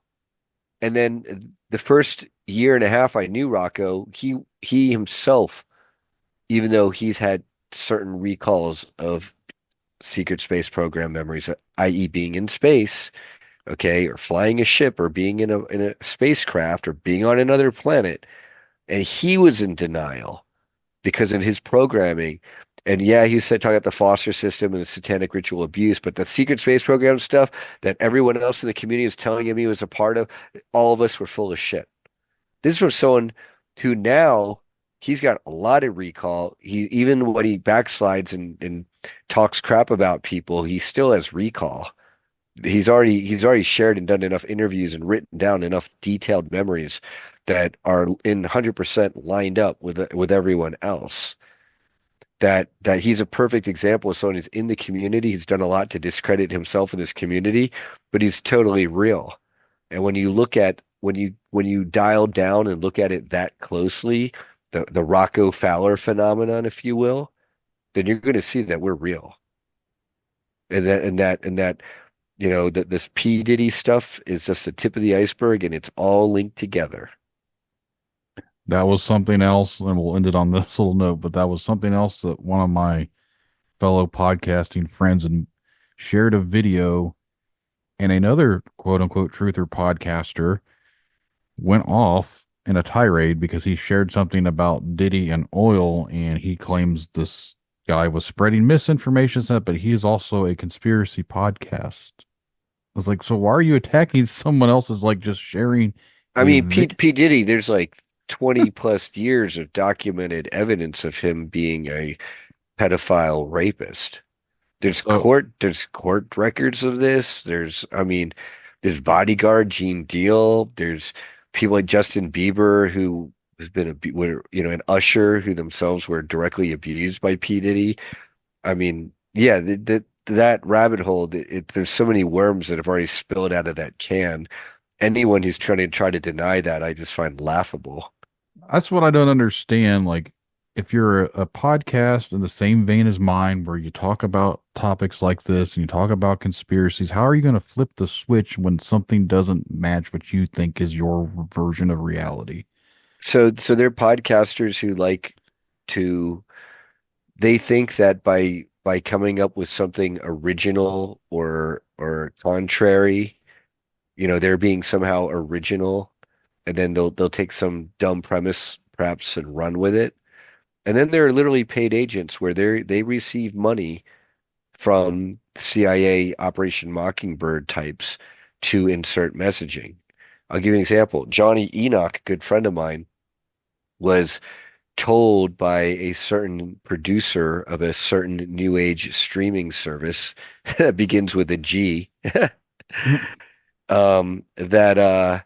they wanted that Gaiety. I already said it. That's tough shit. I'll go on record saying it. This producer told him that they wanted to move him up in the streaming platform if he was willing to do things for them from time to time. And Johnny Enoch said to this producer, like, what sort of things? And the producer said to him, for example, insert messaging from time to time. And Johnny Enoch says to the producer, what kind of messaging? And he's told, oh, for example, the message that someday humanity will have to give up our sovereignty. And Johnny Enoch said, F no. I would never say that. F yourself. And from then on, he's been shunned and shit talked by this new age streaming service. Don't know anything about them, but we'll talk here in a second off air. So now I'm curious. Oh yeah. But well, Brian, it's been a pleasure talking with you. I know we didn't dive into a whole lot on this one, but we've been going on for 2 hours. I think is a good starting point. We'll get another one set up here sometime in the future and have you back on. In the comments, please leave your love, your hate, and your semi-hysterical or full-on hysterical outbursts.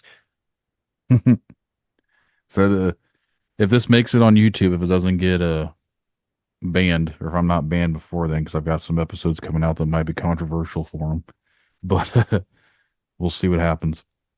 But no, it's been a pleasure talking with you. I appreciate you coming on here and talking with me. No, same. The pleasure and honor is mine. I thank you to your listeners who take the time to hear this. Please check out the website, fulldisclosuremovement.org. Find me on the Dumpster Fire platform that is Facebook. If you do send me a friend request, try to send me a message as well, and let me know how you would like to participate in the movement and advance it for all of us. I will make sure to add that link in my show notes for anyone listening. Thank you, brother. Well, we're going to wrap this one up. So thanks for listening, and thanks to Brian. Check you on the next one.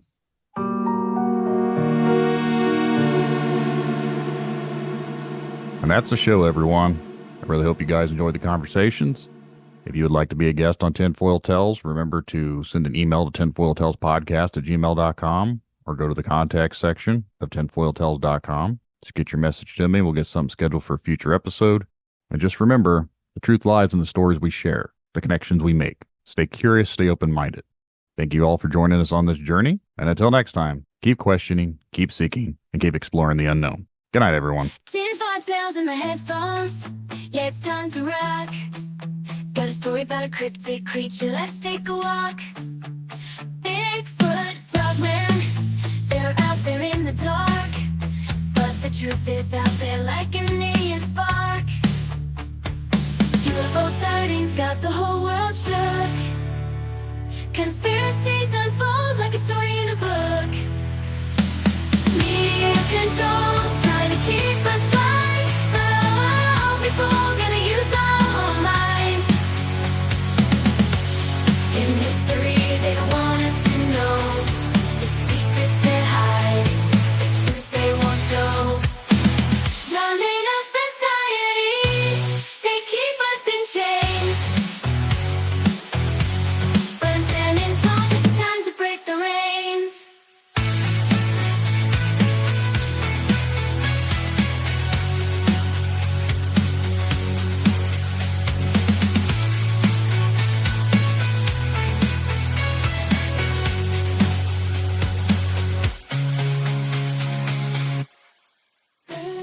control, trying to keep us blind. But I won't be fooled, gonna use my own mind.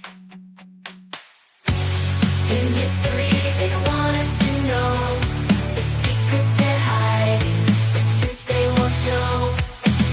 Done it.